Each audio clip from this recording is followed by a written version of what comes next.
how I got involved with Ninja Warrior was first just being an athlete for my entire life. I did everything from baseball, soccer, to basketball. I've done pretty much everything. And finally, when I got into college, I settled on tennis, and I was a diver and a swimmer.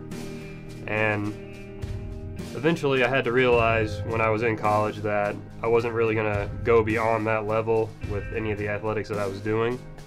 And so I didn't want to just quit and just be done with athletics after I was done with college. And about my junior year, I caught Ninja Warrior, and I thought it was something that maybe I had some potential to do. I wasn't quite sure at the time. And so I started training a little bit for it. I started doing some exercises that I saw a lot of them doing, a lot of upper body strength, a lot of pull-ups, a lot of push-ups, a lot of body weight.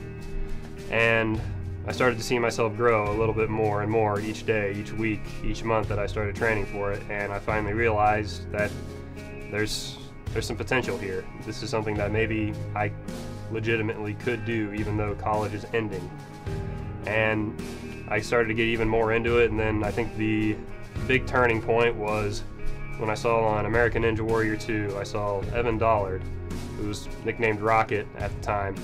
He was a big role model of mine. He was on American Gladiators when it first got back on the air with Hulk Hogan as the host. In season 1, he was the winner, and I watched him win it. And I was actually thinking about trying out that for a long time. And afterwards, the show kind of shut down because people weren't really into it, and then saw him on Ninja Warrior a couple years later competing, and then he's probably my favorite athlete of all time. And I said, no, I might as well go for it. This is something that I don't want to give up athletics right after college. I want to try something that I think I have the ability to do, and I started going for it. Me being, I guess, a big proponent of history, since that's what I'm licensed to teach, I always look for ways to kind of make my own mark on history. And no American's ever done Ninja Warrior. It's been going for 15 years, going on 16. Only 3 people in the world have ever done this, and none of them have been American.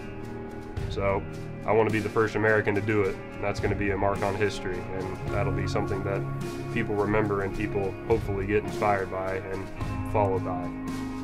I have no idea how many pull-ups I've done over the years, or push-ups or anything like that, but I'd say in a given workout, when I do my body weight workouts, it'll be well over 100 pull-ups, somewhere in the 200s of body squats and push-ups, and it'll be probably upwards of 400 or 500 ab movements in one workout, and it will go for about 45 minutes. With the cardio and the agility, I do a lot of jump rope, I do a lot of sprints, a lot of footwork drills, and then of course I do a little bit of running. I'll do, I'd say, maybe a mile a day as far as running goes, just to make sure I can still keep my long distance up.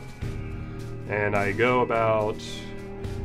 honestly go for about 7 days a week now as far as training goes. And I try and do agility once a week, I go body weight 4 days a week, and then I'll do obstacle training once a week, and then I've actually taken up yoga now on Sundays just to get my flexibility going, because that's one part that I really slacked in. I didn't have a whole lot of flexibility. It has paid off quite a bit, because the things that I'm able to do now, there's no way that I would have been able to do those kinds of things 2 years ago when I was just doing weightlifting.